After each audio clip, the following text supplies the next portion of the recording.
Saya Febriana Firdaus, jurnalis independen. 4 tahun lalu, saya menyaksikan kelompok aktivis perempuan menyemen kakinya di depan Istana Negara di Jakarta.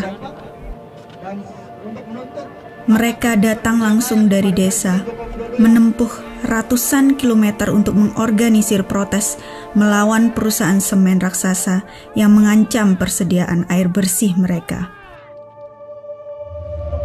Cerita tentang perjuangan komunitas melawan perusahaan cukup jamak di Indonesia. Kehidupan orang-orang di daerah terdampak oleh perusahaan-perusahaan yang mengeksploitasi kekayaan alam di wilayah mereka, bahkan dengan dukungan pemerintah. Tapi mereka melawan, hingga menghadapi represi masif dari negara.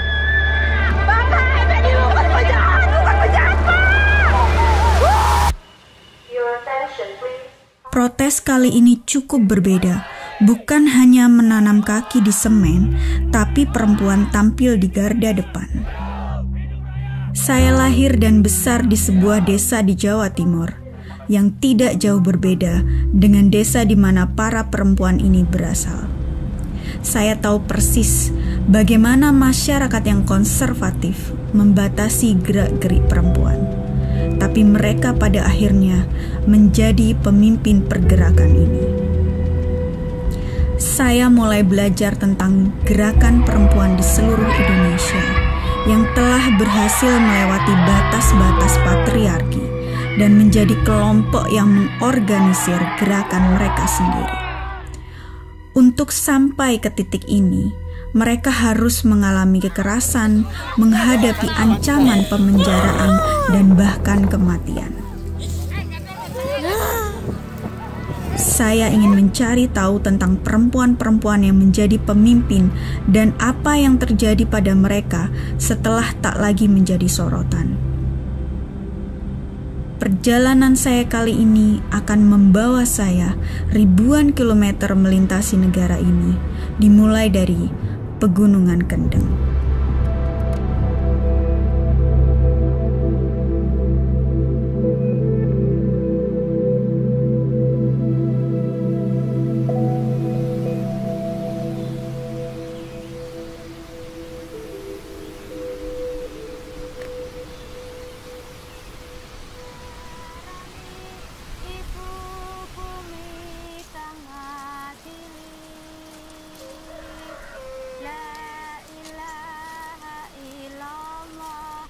Al-Malikul Hakul Mubin Muhammadur Rasulullah Sadiqul Wadil Amin. Ibu bumi wes maringi, ibu bumi tilarani, ibu bumi kang adili. La ilaha illallah Al-Malikul Hakul Mubin Muhammadur Rasulullah Sadiqul Wadil Amin.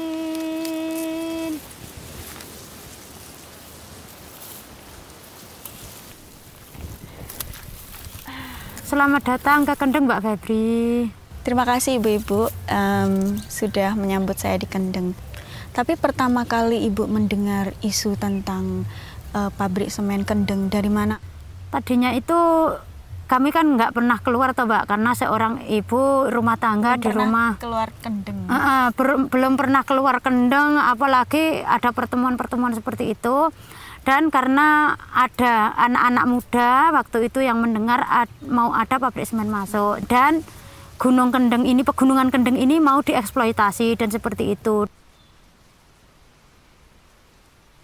Jadi masyarakat langsung studi banding ke Tuban waktu itu, dan di situ melihat secara langsung bahwa eksploitasi yang ada di Tuban itu merusak semuanya, merusak lingkungan, merusak masyarakat, budaya, sosial seperti itu, maka masyarakat yang di Kendeng, terutama yang di Rembang itu langsung tidak percaya adanya pabrik semen untuk kesejahteraan masyarakat seperti itu. Anakku Nolo Gareng, Petruk, Sumawono Bagong, ngrungokno ya, Lik? Ya, Mang. Tenan lho ya. Iki wigati. Katone nek sore para ibu asli padha ngkon beras.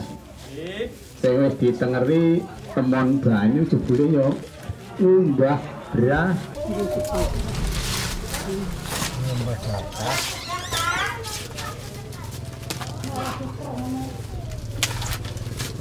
Kunjungan saya ke Rembang, Pegunungan Kendeng, bertepatan dengan Hari Raya Ketupat yang dirayakan 7 hari setelah Idul Fitri. Bagi mereka, ini adalah perayaan makanan dan budaya. Ono kupat sakmene ae. Ayo padha diubengke desa. Mengke diparengke dulur-dulur. Penduduk Rembang sejatinya mayoritas Muslim, tapi mereka juga menerima kepercayaan lokal seperti Samin yang lahir pada abad ke-19. Samin percaya bahwa tanah, air, dan hutan adalah milik bersama dan digunakan untuk kepentingan bersama. Mereka menolak ide bahwa pemerintah dapat memaksakan kuasa atas kekayaan alam mereka. Samin juga punya sejarah tradisi perlawanan yang panjang, seperti perlawanan pabrik semen di mana perempuan berada di garda depan. Pertimbangannya, jadi kalau kita aksi, ibu-ibu itu harus di garis depan karena supaya tidak ada gerakan yang anarkis, karena kalau bapak-bapak mungkin kalau anarkis maksudnya kekerasan ya? Bertatap muka dengan polisi pasti kalau seorang laki-laki mesti ada darahnya yang begitu marah, dan ibu-ibu itu harus mengendalikan semua itu, jangan sampai ada kekerasan apalagi ada sampai korban jiwa seperti itu. Dan untuk gerakan lingkungan, untuk memperjuangkan lingkungan ini tidak harus bapak.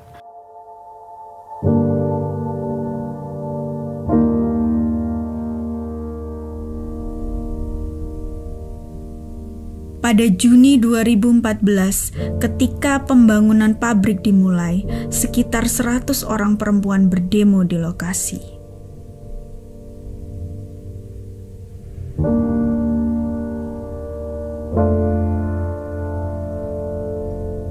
Aksi mereka cukup damai, hingga kemudian aparat gabungan berniat membubarkan aksi.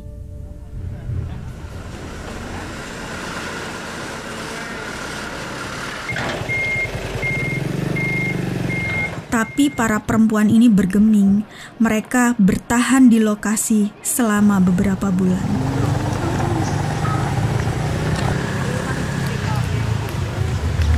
Pada November, protes berujung kekerasan. Aparat militer memaksa para perempuan ini untuk meninggalkan lokasi.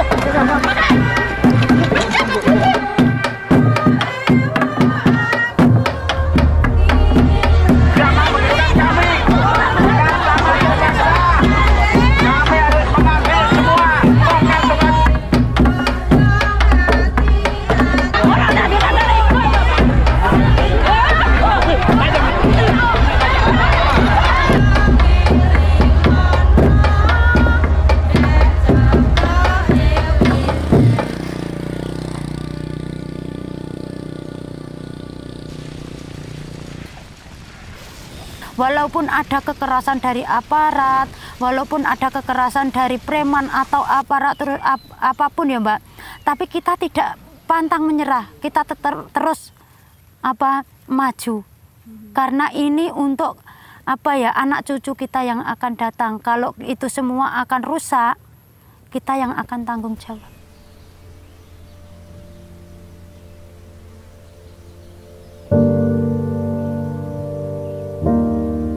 Di bawah pegunungan Kendeng terdapat labirin sungai dan gua bawah tanah yang menyediakan air bersih untuk ribuan penduduk desa. Orang-orang menganggap gunung sebagai ibu bumi mereka yang memelihara dan bahkan mencukupi kebutuhan air untuk lahan pertanian mereka. Saat saya berjalan melintasi ladang bersama Sukinah, ia bernyanyi dengan lembut. Ibu bumi telah memberi, ibu bumi terluka, ibu bumi akan mencari keadilan. Buka rasane ojo kebangetan. Wis awae sing endi? Iku ngarep. Oh, ngarep. Kok menang wae. Iki termasuk ta? Yuyu. Yuyu. Coba kene dudukno. Wow.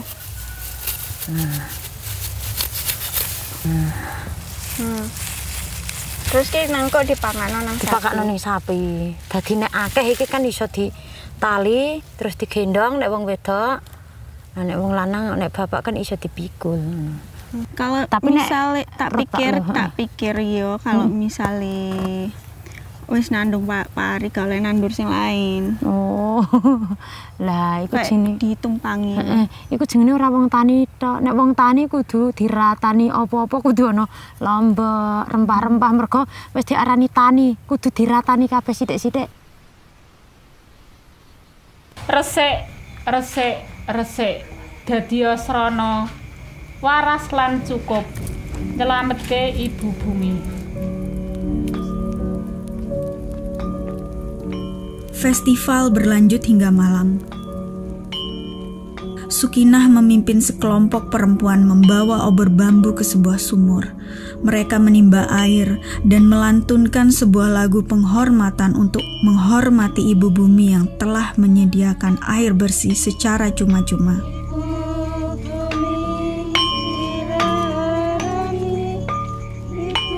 Kehidupan di desa di Pulau Jawa sangat didominasi oleh laki-laki. Tetapi di Kendeng, saya melihat perempuan punya wadah untuk mengekspresikan diri. Mereka punya suara, mereka bahkan menjadi pemimpin.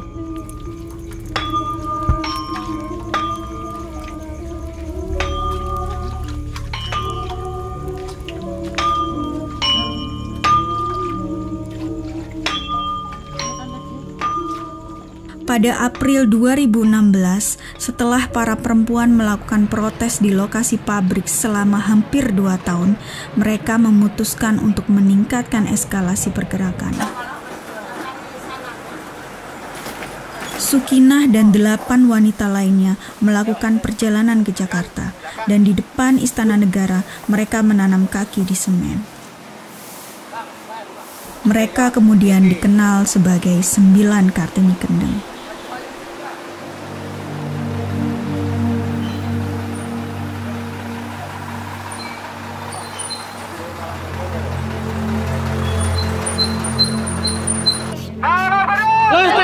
Pada Agustus 2016, Presiden Joko Widodo akhirnya setuju bertemu dengan Kartini Kendeng. Ia berjanji akan membekukan proyek tersebut. 2 bulan kemudian, Mahkamah Agung memutuskan bahwa izin lingkungan untuk proyek tersebut ilegal dan harus dicabut. Salam Kendeng, lestari! Namun proyek itu tetap berjalan. Bagi Kartini Kendeng, ini bukan titik terendah perjuangan mereka. Hidup! Hidup raya! Hidup!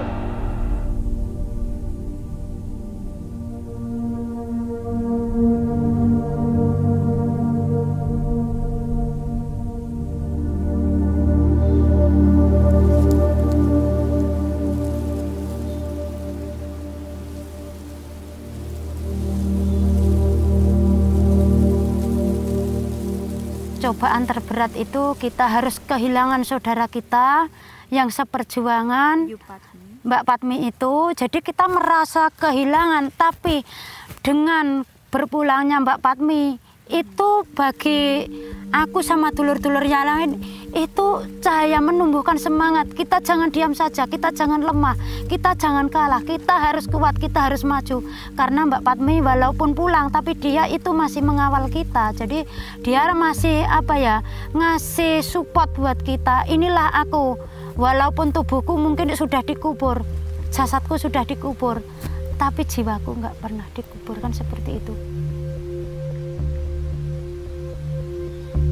Dalam aksi protes tersebut, seorang petani bernama Yuparmi ditugaskan untuk menjaga Yupatmi yang sedang menanam kakinya di semen. Yuparmi membawa saya berkeliling desa menuju ke sebuah bangunan kayu yang indah, sebuah langgar sejenis masjid kecil yang dibangun untuk mengenang Yupatmi. Ini langgarnya ya? Iya. Mungkin duduk sini aja ya Bu ya? Iya. Ya Mbak, semasa hidupnya itu punya cita-cita mau bangun langgar Mbak, tapi belum kesampaian, dianya sudah meninggal.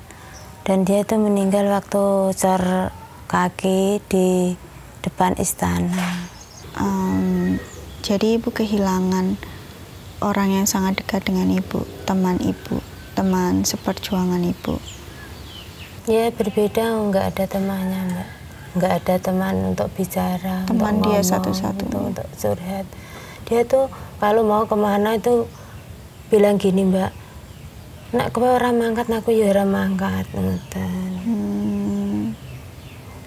Tapi dengan dibangunnya langgar ini Ibu merasa sudah memenuhi keinginan Yupatmi selama ia hidup.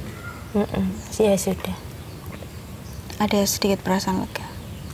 Ya kalau dibilang lega ya sedikit lega lah Mbak, tapi ya gimana namanya, kita kan ya tetangga tapi sudah saya anggap saudara.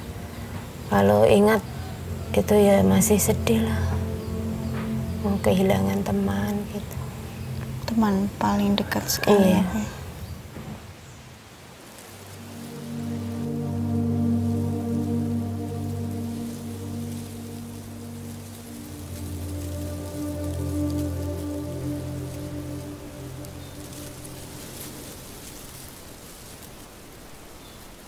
Kedepannya kita harus tetap memperjuangkan lingkungan, kita harus mengingatkan yang belum ingat, yang istilahnya yang lagi tidur kita harus kita membangunkan pentingnya lingkungan, kesadaran lingkungan. Jadi bukan cuman buanglah sampah pada tempatnya saja. Setiap langkah kami belajar dari orang-orang yang positif tentang lingkungan, tentang makna dari kehidupan ini, makna dari kita gunanya untuk hidup untuk siapa, hidup untuk apa. Jadi aku sangat bangga, Mbak. Meski Kartini Kendeng untuk sementara ini kalah dalam perjuangan melawan pabrik semen dan kehilangan teman mereka, saya tetap menaruh harapan kepada mereka.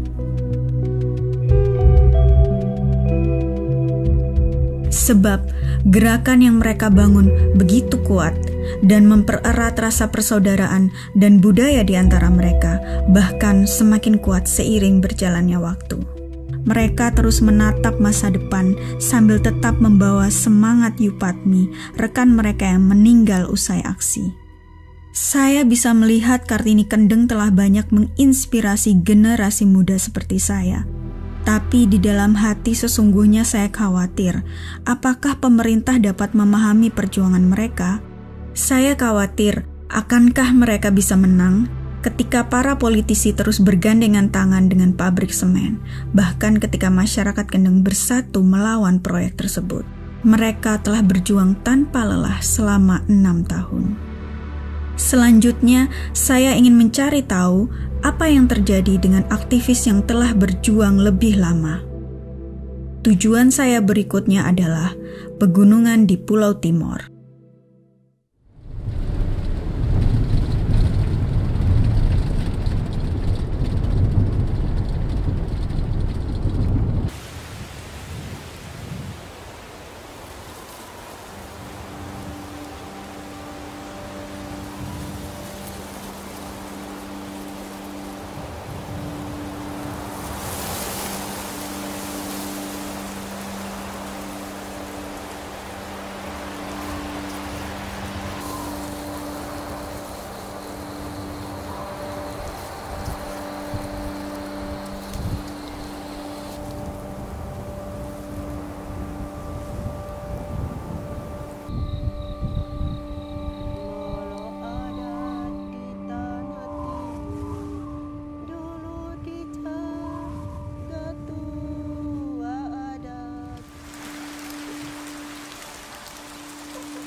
Siapa yang pertama kali punya ide untuk menenun? Itu masyarakat semua berpikir karena waktu itu sudah parah Ibu. Kalau kami tidak mencari hati untuk menenun di atas pohon batu, orang sudah naik untuk ini. Lebih baik mama-mama ambil tenun untuk pasang di atas pohon batu. Kita tenun supaya datang bola ini batu seperti ini. Jadi bola dengan kita punya pekerjaan kita. Supaya kita mati hidup tetap kita punya hak milik. Tetap kita punya hak milik. Biar supaya kita menahan dengan tenun. Kami tenun. Bor datang bor di sini Bu. Dia bilang begitu, saya bilang, menolak. Ini bor di samping mama, bor batu di samping mama tenun. Mama tenun, makan gigi. Saya bilang, biar kami mati hidup tetap preman tidak menang, tetap masyarakat akan menang karena masyarakat punya hak milik.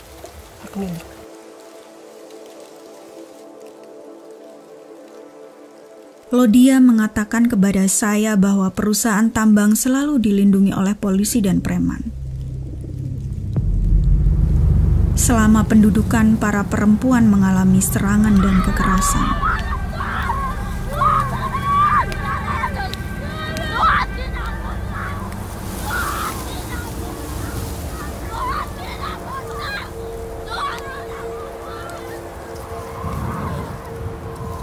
Mereka tidak punya pilihan selain mengabaikan rumah dan pertanian agar mereka bisa berjuang melawan perusahaan tambang. Ada yang dipanen kah kolnya? Ya, mau ambil. Ini panen kau pegang kau Ibu. Jadi waktu Ibu aksi menenun di atas batu, Ibu tinggal ini semua? Ya Ibu, kebunnya tinggal selama 1 tahun. Kami tidak tanam ini Ibu. Rugi ya? Rugi ya. Tidak ada makanan, tidak ada. Rugi Ibu. Sampai saya menyesal bukan sedikit. Ya, karena perjuangan kosong. Tidak mempunyai apa-apa. Ini tanam sendiri ya? Ya, tanam sendiri Ibu. Yang di depan itu? Di depan itu buncis. Oh, oke. Sama bunga-bunga. Bunga-bunga. Ya, Ibu. Terus di mana tempat nenunnya? Ini tempat tenun ini tenun ikat Ibu. Ini yang dibawa waktu itu ya? Waktu bawa ini kas duduk di atas pohon batu, baru mama dia matan sandal seperti ini, baru mengambil benang untuk sambil mengikat-ikat di atas pohon batu ini. Sambil menjaga preman-preman untuk menghadang preman sambil mama bekerja tenun ini, ikat-ikat ini di atas. Lais manekat lomas liuf renatonon bihit unik kunalan manek mese bihit monik manas fai alekot kunyo seka renaton lais manekot biin morin piyut funsin mes na pentetos leyos asamfeniosin biin sonafonis natial alkit manek es nok es. Artinya apa Bu lagunya? Ya. Artinya apa lagunya? Artinya mama-mama baku sayang supaya kita menghadang sampai tanah kita kembali. Moncong senjata sampai tanah kita kembali.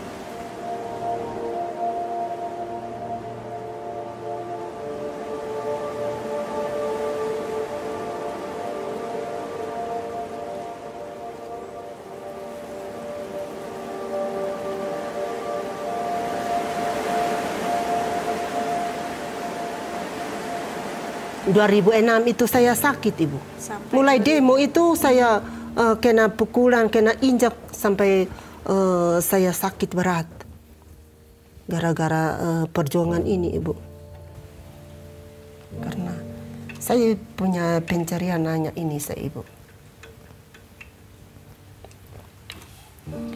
Selama perjuangan Ibu katakan mama ini susah. Sebelum perjuangan Ibu, saya punya pekerjaan ini sehari-hari. Tapi setelah perjuangan ini, saya menyesal bukan sedikit. Sudah tahu habis-habis Ibu, karena saya ini sakit sampai sesusah. Karena saya ikut perjuangan, kena pukul, kena cuci maki, sampai mama sakit berat. Tapi Tuhan, saya berdoa terus siang malam sampai saya sembuh, sambung pekerjaan menenun, mengolah tanah untuk tanam tanaman. Saya meninggalkan Lodia dengan perasaan bingung. Para perempuan ini telah mengambil sikap, tapi protes yang mereka lakukan harus dibayar dengan harga tinggi. Protes itu telah mengubah hidup Lodia selamanya. Entah berapa banyak perempuan lain yang tinggal di pegunungan ini dengan luka fisik dan psikologis yang sama dengan Lodia. Ada perempuan lain yang harus saya temui, Aleta Baun, yang telah disebut sebagai penggagas gerakan protes ini. Ia menjadi terkenal dan memenangkan penghargaan internasional. Kami bertemu di Gunung Keramat, Fatum Nongsus, di mana bekas tambang masih menganga.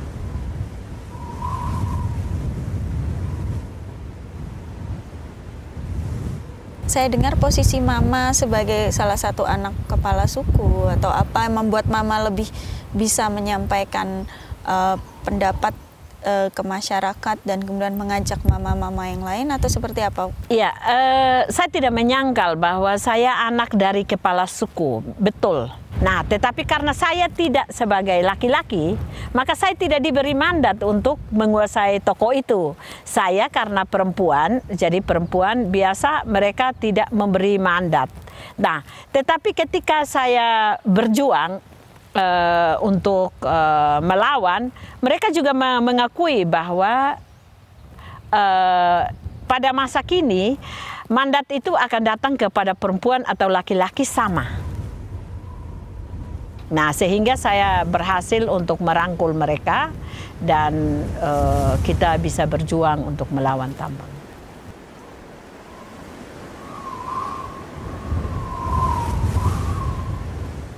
Ada nggak sih ancaman ke depan bahwa sudah mulai ada perusahaan yang mendekati lagi bupati untuk menambang?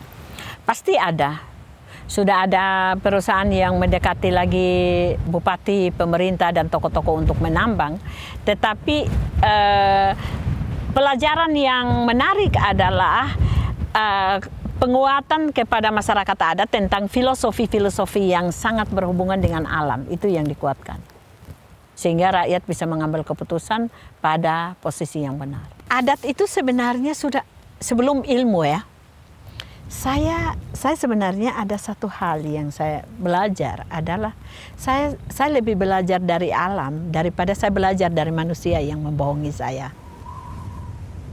Maka alam adalah tempat pengetahuan yang sangat unik dan sangat mujarab untuk harus dipelajari.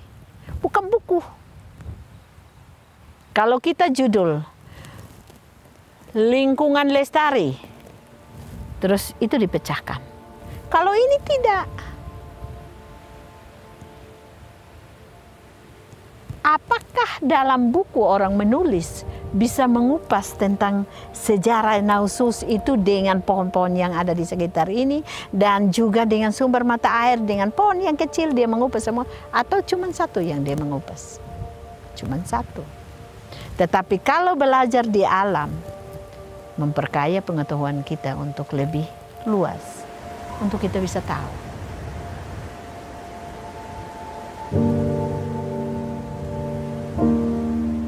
Menurut Aleta, masyarakat Molo seharusnya hanya menjual apa yang mereka hasilkan. Mereka tidak bisa menjual sungai, tanah, atau gunung. Saat ini, ia, Lodia, dan perempuan lainnya masih menganut filosofi tersebut. Tetapi mereka tidak bisa menghindari orang-orang lain yang menganut filosofi hidup yang lain. Salah satunya adalah rela menghancurkan alam untuk kepentingan finansial mereka.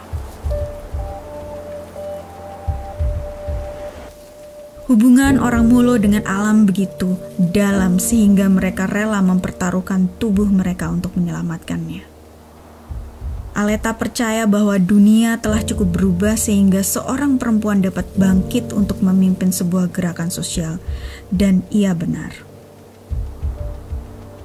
Tapi satu hal yang tidak berubah, kekuatan yang menghalangi mereka telah menggunakan segala daya untuk menggagalkan gerakan perlawanan ini.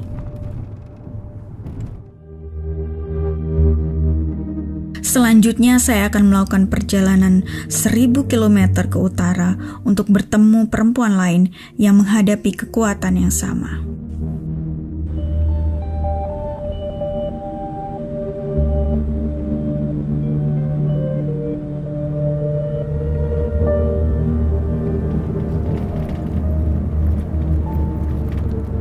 Ini terpencil sekali. Saya membayangkan kalau saya meliput tentang konflik lahan di sini, pasti bakalan mikir soal keselamatan karena ini sangat-sangat terpencil. Hai Ibu. Soalnya saya pernah ditangkap, jadi di sekretariat aja ya. Oke. Kita Hai. Eva Bandi. Ini saya bisa merasakan cukup intens orang menjaga orang keluar masuk di Lubuk Bangkai. Jadi betul ini kota kelahiran saya ya, tapi saya selalu pulang di sini nih kayak merasa selalu diawasi gitu loh. Jadi saya dianggap menjadi orang yang akan mengganggu ini keamanan bisnis. Gambaran pertama yang dilihat sebagian besar orang Indonesia tentang Eva Bande adalah seorang perempuan yang kuat dengan tinjunya yang menantang di dalam sel penjara. Ia dipenjara karena hasutan. Kejahatannya adalah mengorganisir petani melawan elit lokal yang merebut tanah pertanian mereka untuk diubah menjadi perkebunan sawit.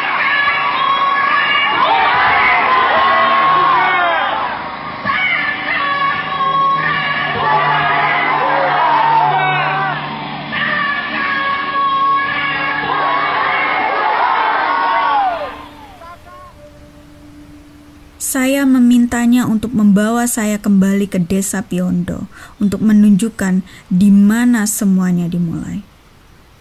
Serikat Petani Piondo. Sekretariat. Ada Balai Pejuang Tanah Airnya, itu tempat pertemuan. Di sini juga ada sekolah. Terus kami punya sedikit perpustakaan dan apotek nutrisinya di sebelah sana. Bohongan itu. Kalau masih ada satu orang yang masih mempromosikan, bohong. Nah, kita masih ada aktivitas yang harus dilahirkan. Menonton Eva bersama orang-orang di Piondo, saya dapat melihat bagaimana ia telah menginspirasi mereka. Ia punya bakat alami menjadi pemimpin.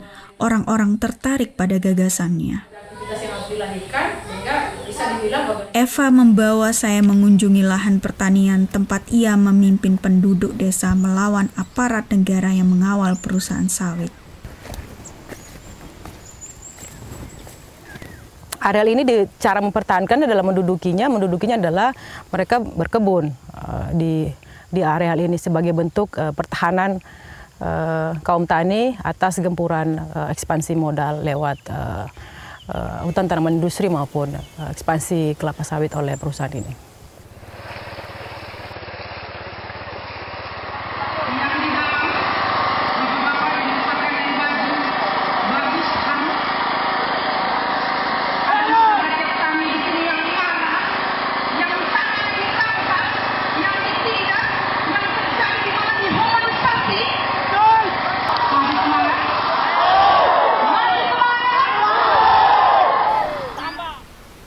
Ketika misalnya menanam atau apakah ada preman atau polisi tentara datang memporak-porandakan upaya untuk pendudukan itu? Ya banyak sekali ya. banyak sekali. Jadi usaha reclaiming itu juga tidak berjalan dengan baik ya. Ada didatangi polisi, tentara dan lain sebagainya yang itu bagian dari teror kepada masyarakat. Paling terakhir itu adalah ketika insiden pembakaran alat berat perusahaan dan camp-camp perusahaan itu sebenarnya dimulai dengan provokasi yang dilakukan oleh ratusan aparat militer yang ada di areal ini dengan alasan untuk latihan perang.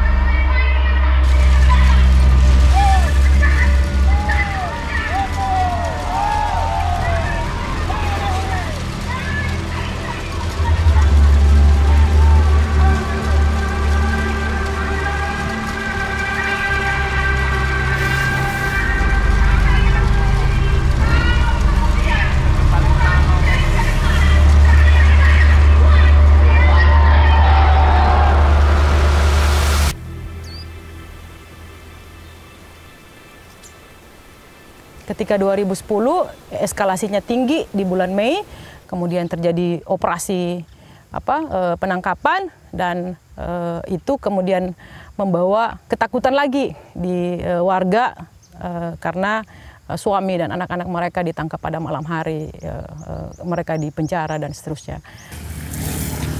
Ini rumah siapa? Rumahnya Mbak Parmi.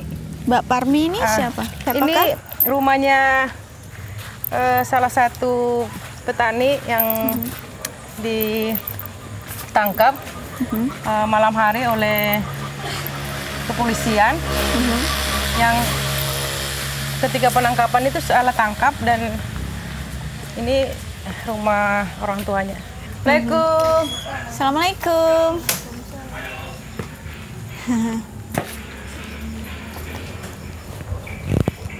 Bagaimana nanti kalau menangis aja? Bu, tadi duduk di. Ya.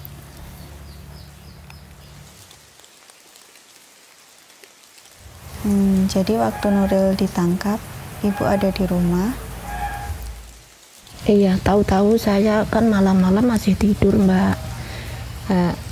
Jam 4 saya masih tidur, anak-anak masih tidur semua. Tahu-tahu ada orang ngetok pintu, orang kalau nggak salah orang 8 itu. Terus Nuril ditarik bawa keluar, terus disuruh dikasih kertas, disuruh tanda tangan, terus langsung dibawa. Saya kan belum sempat cerita sama anak saya. Belum sempat saya meluk anak saya, sudah dibawa polisi. Ya susah, Mbak, saya. Bagaimana kan saya merawat orang sakit, terus anak dibawa polisi. Siapa orang tua nggak kaget. Jadi saya kalau ingin masa lalu, ingin menangis terus, Mbak. Ingat anak saya dulu. Nasibnya anak saya. Kenapa kok sampai begitu?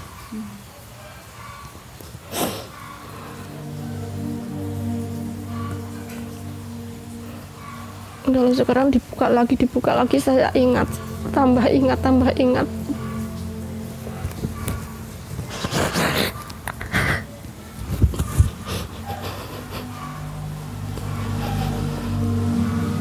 Saya nggak bisa kalau ada suara apa, nggak bisa langsung ngedrop saya ini kalau ada apa-apa.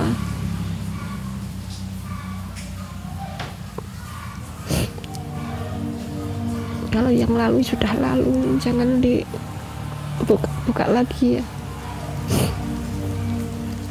Waktu Nuril pulang dari penjara berapa bulan, bapaknya langsung meninggal.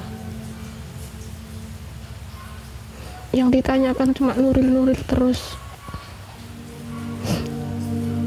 Jadi bapaknya kalau waktu sakit itu yang diingat-ingat Nuril terus.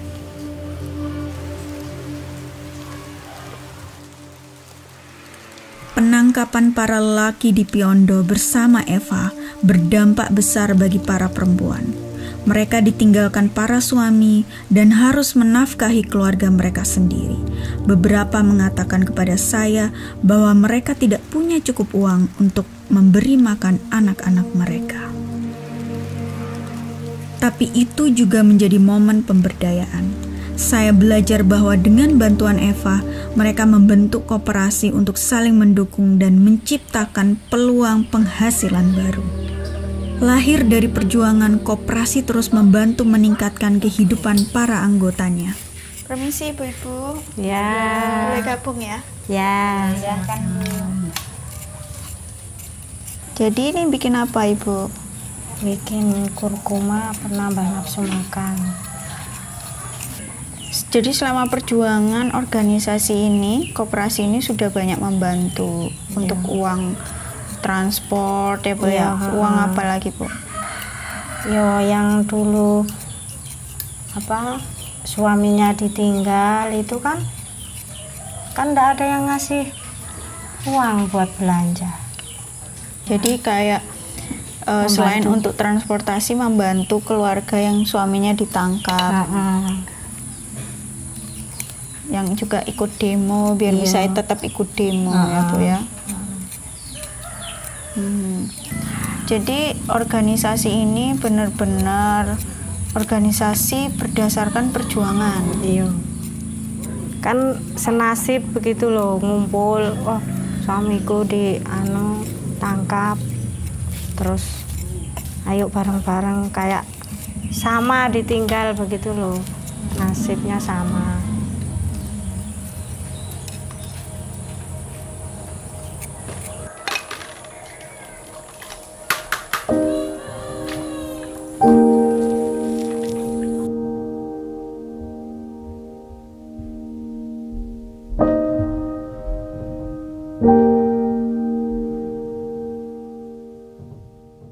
Bagaimana saat itu menjelaskan kepada anak-anak? Ketika masih kecil saya harus menjelaskan kira-kira yang lebih mudah mereka terima. Misalnya adalah ketika anak saya masih sangat kecil, itu TK ya, ibu ini di mana? Karena itu banyak terali besi ya. Terus dia datang besuk saya, oh ini sekolah, ibu lagi mengajar di sini. Jadi, tapi dia kemudian ternyata saya dapat informasi dia selesai besukan dan kembali dia, ibu ini bohong, itu bukan sekolah, itu banyak besinya gitu. Jadi tapi yang saya bangga atas itu, dia tidak menyatakan itu di depan. Jadi pengertian yang dengan umur segitu menurut saya itu, ya saya mendapatkan anak-anak yang luar biasa yang dianugerahkan oleh Tuhan. Itu selain itu adalah tentu kita berserah diri kepada Yang Maha Kuasa, semuanya tentu sudah ditentukan dan kami meyakini ini adalah kebenaran. Kami yakin dan satu saat pasti selama terus diperjuangkan, saya kira kebenaran akan hadir. Presiden Joko Widodo memberikan gerasi kepada aktivis yang kerap memperjuangkan hak petani Eva Bande. Eva dibebaskan dari penjara pada tahun 2014 ketika Joko Widodo yang baru terpilih menjadi presiden saat itu memberikan gerasi. Pada hari ini juga telah saya berikan gerasi kepada aktivis perempuan. Beliau bernama Ibu Eva Susanti Bande, Bu Eva Bande. Saya ini salah satu dari ribuan orang yang ditangkap ya, yang ditahan. Saya kira ada banyak kaum tani, para pejuang agraria yang keluar masuk dalam penjara. Saya kira itu banyak di berbagai tempat. Kebetulan saja gongnya itu ada di rejim Jokowi ya.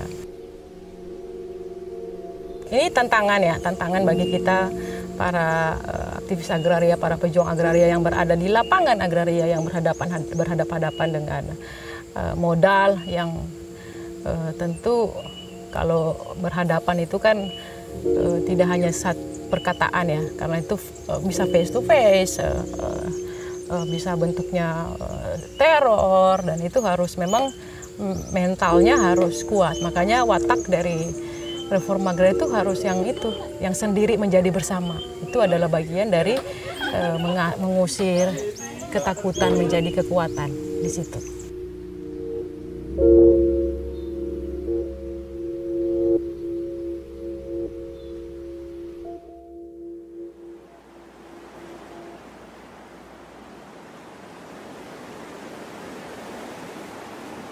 Setelah 2 minggu di perjalanan, saya tiba di tujuan akhir saya, Aceh, di titik paling barat Indonesia.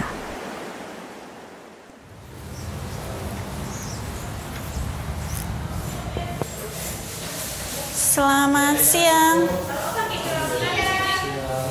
Gimanakah Kakak Wiza? Bisa.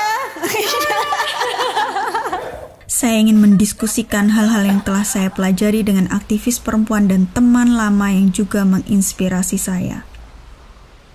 Kali ini umurnya sebaya dengan saya.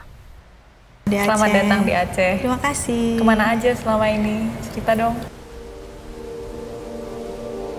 Saya bercerita kepada Wiza tentang perjalanan saya ke Kendeng, Molo, dan Luwuk Banggai. Saya bertemu dengan perempuan-perempuan luar biasa yang tidak lelah menjaga kelestarian lingkungan, hingga salah satu dari mereka harus meregang nyawa.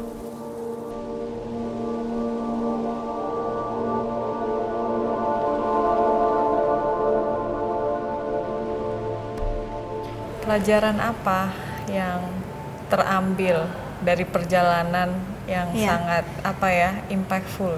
Ini adalah bukan soal hanya 9 Kartini Kendeng saja, atau hanya seorang Aleta Baun aja, atau seorang Eva Bande aja, tapi ini soal komunitas dan ini soal semua perempuan yang terlibat di situ. Fokus perjuangan itu pada kelompok. Siapapun yang dapat spotlight atau apapun itu penting untuk menggarisbawahi bahwa ini adalah perjuangan kelompok, dan itu untuk kita perempuan muda itu suatu, menurut aku, bekal untuk kita ke depan berjuang di isu lingkungan.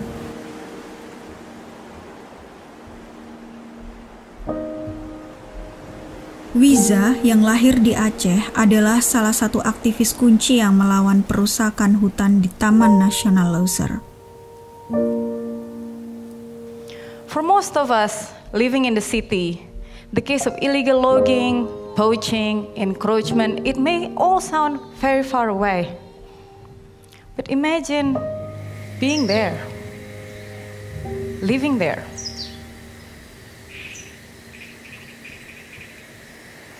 Ia meneliti, menggandeng media, dan menggunakan upaya hukum untuk mendorong pemerintah melindungi Leuser yang merupakan jantung paru-paru dunia.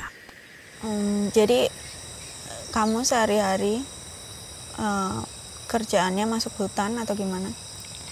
Aku sih pengennya kerjaan sehari-hari masuk hutan ya. Tapi kenyataannya pekerjaan melindungi hutan itu seringkali terjadi di ruang rapat, terjadi di ruang sidang, dan terjadi di depan komputer. Jika Indonesia memiliki pemimpin yang memiliki visi, kata Wiza kepada saya, mereka tidak perlu mengorbankan lingkungan untuk pertumbuhan ekonomi. Kalau kita keruk gunung sekarang, kalau kita tebang hutan sekarang, dampaknya dalam waktu singkat kita akan punya banyak uang. Tapi dalam krisis air. Iya. Itu sama itu waktu di Molo sama Kendeng, dua-duanya ancamannya krisis air. Karena memang itu karsnya mereka toh, tempat nyimpen air. Iya, kenapa ya orang nggak mikir, orang jadi pakai galon? Iya, tapi kan lagi-lagi yang menanggung biaya membeli air itu adalah si ibu yang harus bikin budget keluarga, bukan si bupati. Ya, apalagi perempuan pagi-pagi bangun yang dia sentuh pertama kali air. Iya, jadi seringnya beban pikiran, beban emosional, dan juga beban finansial ada di si ibu. Terus juga kita lihat banyak, karena sebenarnya masyarakat kita ini kan tidak pemerataan derajat antara laki-laki dan perempuan itu belum menjadi sesuatu yang umum. Perempuan punya peran yang sangat besar untuk memajukan ekonomi, untuk melindungi lingkungan. Bahkan kita menggambarkan bumi saja sebagai sosok perempuan, ibu bumi.